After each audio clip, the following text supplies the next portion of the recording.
Second question देखते हैं आपसे क्या बोल रहा है। ABCD is a rhombus and PQR and S are the midpoints of the sides AB, BC, CD and DA। तो पहले इतना फिगर बना लेते हैं। जैसे कि उसने बोला हमसे कि ABCD एक rhombus है, बना लिया सर ABCD। आपसे कह रहा है PQRS लाइन से चलना, P AB पर पड़ा हुआ है, मिड पॉइंट है Q R और S। ये बेटा मिड पॉइंट से ज्वाइन कर लूं क्या? फर्स्ट ज्वाइन करना पड़ेगा, बिना ज्वाइन करे तो कोई फिगर ही नहीं बनेगा इनका। कर लिया। आपसे कह रहे हैं मिड पॉइंट है, show that the quadrilateral PQRS is a rectangle. Show करिए कि ये क्वाड्रिलेटरल PQRS क्या होगा? रेक्टेंगल होगा। बेटा अर्थ रेक्टेंगल की प्रॉपर्टी क्या होती है कि अगर एक पैरेललोग्राम में एक एंगल 90 कर दिया जाए तो वो रेक्टेंगल बन जाता है। फर्स्ट ऑफ ऑल इसका मतलब हमें PQRS को पैरेललोग्राम प्रूव करना पड़ेगा, और पैरेललोग्राम फर्स्ट क्वेश्चन में आपने बहुत अच्छे से प्रूव कर रखा है। फर्स्ट क्वेश्चन पूरा पैरेललोग्राम पे बेस्ड है। चलिए तो चलते हैं फिर। गिवन में आपको दे रखा है ABCD is a rhombus, P, Q, R and S are the midpoints of sides AB, BC and BC, CD and DA. midpoints of sides AB, BC, CD and DA respectively आप लगा लेना। आपको prove करना है ABCD is a rectangle. सही कहा आपने, PQRS गलती से ABCD लिख गया है। ABCD रोम्बस दिया है लेकिन PQRS को रोम्बस रेक्टेंगल प्रूव करना है। गुड, ऐसी गलती हो तुरंत बता दिया करो, इससे पता चलता है मैं भी एक इंसान। स्टूडेंट तो इंसान पूरी जिंदगी रहता है, सही बात है। स्टूडेंट तो पूरी लाइफ टाइम रहता है और रहना भी चाहिए, सीखते रहिए। अनमोल भाई फाइटिंग नहीं, क्लास के बाद आप भी कर सकते हो। अनमोल यहाँ से कंस्ट्रक्शन में हम क्या करेंगे? डायगोनल बनाएंगे, A को C से ज्वाइन करेंगे, ज्वाइन A to C। आप प्रूफ देखेंगे सभी बच्चे। मैं एक बार में पहले बोल देता हूँ, पैरेललोग्राम के लिए वैसे मैंने कल बोल दिया था, और जेन्युइन तरीके से जिन बच्चों ने फर्स्ट क्वेश्चन कर लिया है उनको समझ में आ गया होगा। जो झूठ बोल रहे हैं वो फिर अब वो जाने। ट्राइंगल ABC में देखिए P और Q दोनों क्या है? तो PQ पैरेलल टू AC और PQ हाफ ऑफ AC होगी। किसी बच्चे ने मिड पॉइंट थ्योरम नहीं देखी है, नहीं आया था, वीडियोस देखें और समझें। पहले क्या लिखेंगे वो समझें। P and Q are the midpoints of AB and BC respectively. Therefore, PQ parallel to AC and PQ is equals to half AC. half of AC. Equation number 1 सबको समझ में आ गया? अगेन इन ट्राइंगल, बेटा मैं ऊपर वाले में triangle mention करना भूल गया था, अब कर लेना ABC। ऊपर वाले में आएगा ACD, ये इसमें देखें, लिखें बाद में समझे पहले। R and S are the midpoints, RS parallel to AC and half of AC। बेटा इसका रीजन और लिखना भूल गया मैं। MPT midpoint theorem। In triangle क्या? ACD कौन कौन? R and S good, CD and AD। बेटा पहले CD आएगा, ठीक है, CD and AD रेस्पेक्टिवली। चलो अगर ऐसा है, therefore SR parallel to AC, SR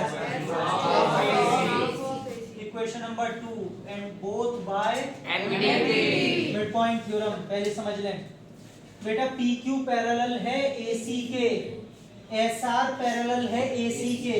जब ये दोनों आपस में पैरेलल है AC के, तो PQ और SR भी पैरेलल होंगे। Therefore PQ parallel to SR। From equation first and second देखें, हाफ ऑफ AC बराबर है RHS, तो LHS भी PQ is equals to। आगे चाहे तो रीजन लिख सकते हैं फ्रॉम इक्वेशन 1 एंड 2। अगर one pair of opposite side parallel भी है और इक्वल भी है, so P Q R S is a, hence सबसे लास्ट में लिखते हैं so P Q R S is a parallelogram. तो बेटा पहले तो पैरेललोग्राम प्रूव करना था, कर दिया। अब 90 की बारी आएगी। 90 के लिए अभी करते हैं, पहले जगह कम है आप लिख लो। अच्छा एक बात तो, टारगेट अभी सेट करूं कि बाद में? चलो बाद में कर देंगे, पहले आप लिख लो, जगह कम है।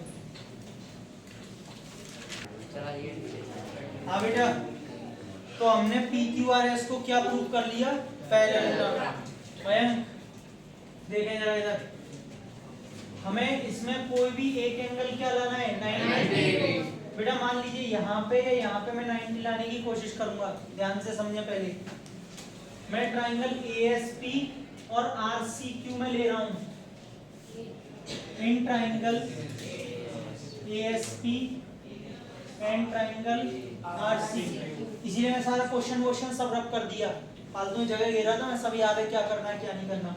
ध्यान से देखिएगा, क्या इसकी AP इसके RC के इक्वल होगी? समझा देता हूँ कैसे। क्या ABCD के इक्वल है? Yes, sir.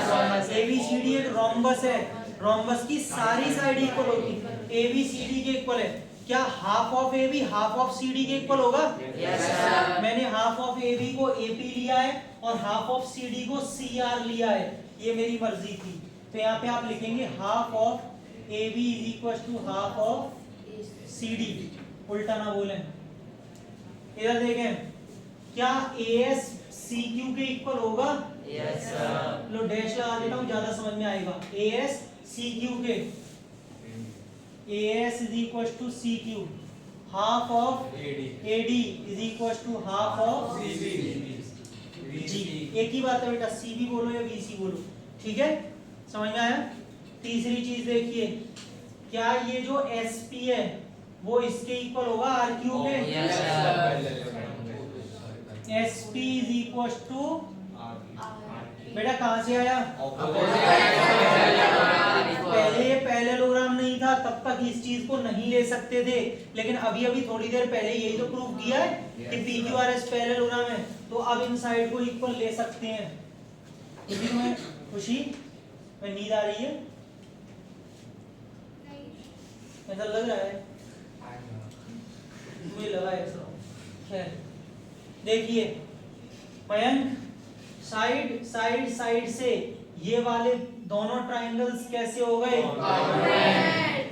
Therefore triangle ASP congruent to ASP है ना CQR, किससे? बेटा मैं 2 मिनट के लिए इनकी नंबरिंग कर रहा हूँ। इसको मैं एंगल 1 मान लेता हूँ और इसको मैं एंगल 2, इसको 3 मान लेता हूँ, इसको 4। बच्चों अगर यहाँ पर ये दोनों ट्राइंगल्स कॉन्ग्रुएंट है तो क्या एंगल 1 एंगल 2 के इक्वल होगा? Yes, sir. Angle 1 angle 2 CP CD. सबको क्लियर है?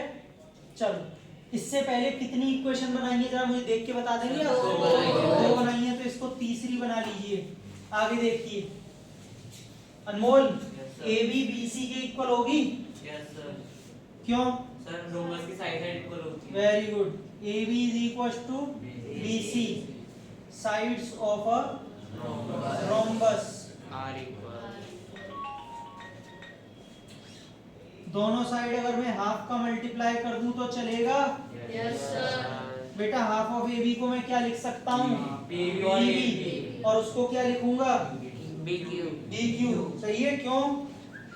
क्योंकि सर इन दोनों की जरूरत है, इसकी वजह से मैं एंगल 3 एंगल 4 के इक्वल कर सकते हैं। हाँ देखिए एक मिनट, मैंने AB का हाफ PB लिया और यहाँ से BC का हाफ BQ लिया। और बेटा इनको आपको इसलिए ले सकते हैं, मैंने क्यों इसलिए पूछा था क्योंकि P और Q मिड पॉइंट्स हैं, आपको ये बोलना चाहिए था। मैं रीजन पूछ रहा था आपसे कि इसका हाफ PB क्यों ले रहा हूँ, P और Q क्या है? Mid point. इधर से रीजन बहुत बढ़िया दिया आपने कि यही वाली साइड क्यों लेनी है, क्योंकि बेटा जैसे ही अपोजिट साइड ये वाली इक्वल होंगी तो इनके अपोजिट एंगल्स भी इक्वल होंगे। So angle 3 is equal to angle 4, equation number 4। समझिएगा आगे फर्दर। एंगल 1 प्लस, ध्यान से देखें जरा, S P Q plus angle 3 कितना 180 लीनियर पेयर ऑफ एंगल, गलती तो नहीं है। No sir 1 plus S P Q ये वाला और 3 and 2 plus angle R Q P P Q R P Q R plus कितना 180 कैसे लीनियर पेयर, जब दोनों के आरएचएस बराबर हैं तो एलएचएस भी angle 1 angle S P Q angle 3 is equal to angle 2 angle P Q R और एंगल 4। एंगल 1 किसके इक्वल है ऊपर, क्या इसको एंगल 2 डाल दूं? यस एंगल 3 किसके इक्वल है, एंगल 4 में रिप्लेस कर रहा हूं। एक ही साइड के करना, दोनों के करने मत बैठ जाना। चलो कट गया, तो एंगल एस पी क्यू किसके इक्वल आ गया, 90 नहीं आया, भी इक्वल आया, यानी कि ये वाला एस पी क्यू इस पी क्यू आर के कैसा आ गया, इक्वल। अब सुने आगे की कहानी, सुनेंगे बस, लिखेंगे बाद में। ये क्योंकि एक पैरेललोग्राम है तो क्या एस पी पैरेलल होगा ए क्यू के, ये क्या है तो एंगल पी ये वाला एस पी क्यू और पी क्यू आर दोनों का सम 180 से 180 दोनों लेकिन इक्वल है, तो पी क्यू आर को मैं इसमें रिप्लेस कर दूंगा, ट्वाइस बन जाएगा, 2 से कट के 90 और एक पैरेललोग्राम में एक एंगल 90, तो ये रेक्टेंगल बन गया, रोम्बस नहीं है, रेक्टेंगल बन गया, ठीक है। हेंस प्रूफ, पहले यहां तक आप लिखें, आगे लिखा रहा हूं, देखो। तो भैया ये दो एंगल्स इक्वल कर लिए, अब आगे समझे। नाउ ये एंगल का नाम क्या है, S P Q. Angle S P Q और एंगल पी क्यू आर दोनों का सम कितना होगा, को इंटीरियर एंगल्स। लेकिन बेटा ये दोनों इक्वल प्रूफ कर रखी हैं, तो हम इस पी क्यू आर की क्या कर देंगे, S P Q S P Q 2 angle S P Q और यहाँ से ये 2 से कट गया 90 बचा 90। और बेटा एक पैरेललोग्राम तो ये पहले ही हो गया था P Q R S, parallelogram में एक 90 हो गया, तो पी क्यू आर एस क्या बन गया, रेक्टेंगल। चलिए अब दूसरा तरीका सुनिए, अगर आपको वो ज्यादा सिंपल लगे तो उससे कर लेना, ये तो इसको करने का पहला तरीका था। दूसरा तरीका वो ज्यादा सिंपल लगे तो उससे कर लेना, उससे भी ये रेक्टेंगल हो रहा है। पहले इसको नोट करें जरा जल्दी से, फास्ट, तुरंत।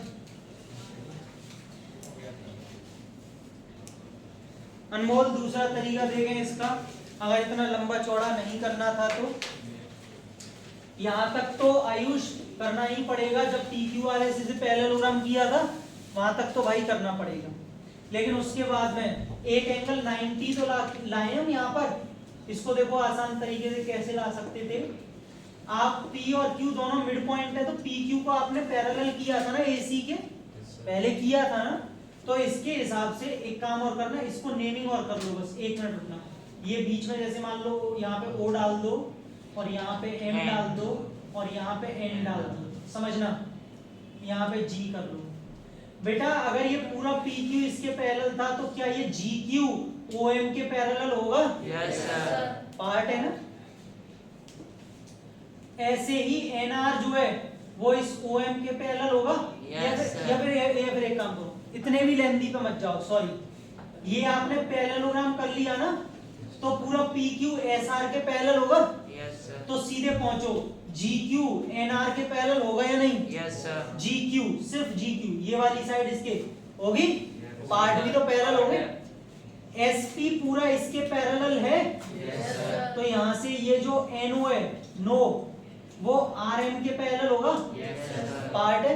और बेटा अगर इसमें सिर्फ इतने में देखना, इतने में डार्क कर देता हूं और अच्छे दिखाइएगा, ये वाला इतने में अगर अपोजिट साइड्स इसकी पैरेलल हैं तो ये क्या बन गया, पैरेललोग्राम। और पैरेललोग्राम में अपोजिट एंगल्स कैसे होते हैं, लेकिन समझने वाली बात है, ये रोम्बस दे रखा और रोम्बस के डायगोनल्स एक दूसरे को कहां पर बाइसेक्ट करते हैं? 90। तो ये एंगल अगर 90 है तो ये कितना होगा? 90। और पहले से भी वो 90 होगा क्योंकि 90 पे ही तो करते हैं। Yes. तो अगर ये 90 है तो इसके सामने वाला भी 90। बस तो हो गया ना, एक पैरेललोग्राम में 90 खत्म। ठीक है, जी। ये बहुत सिंपल है, मतलब जल्दी हो जाएगा। सिर्फ इसमें आपको सिंपली इसको इसके पैरेलल और इसको इसके पैरेलल दिखा के पैरेललोग्राम करना है। और यहाँ पे 90 होता ही होता है क्योंकि रोम्बस के डायगोनल्स बाइसेक्ट करते हैं 90, तो बस अपोजिट एंगल से। तो बेटा ये बहुत ही सिंपल है, इसको भी नोट कर सकती हैं।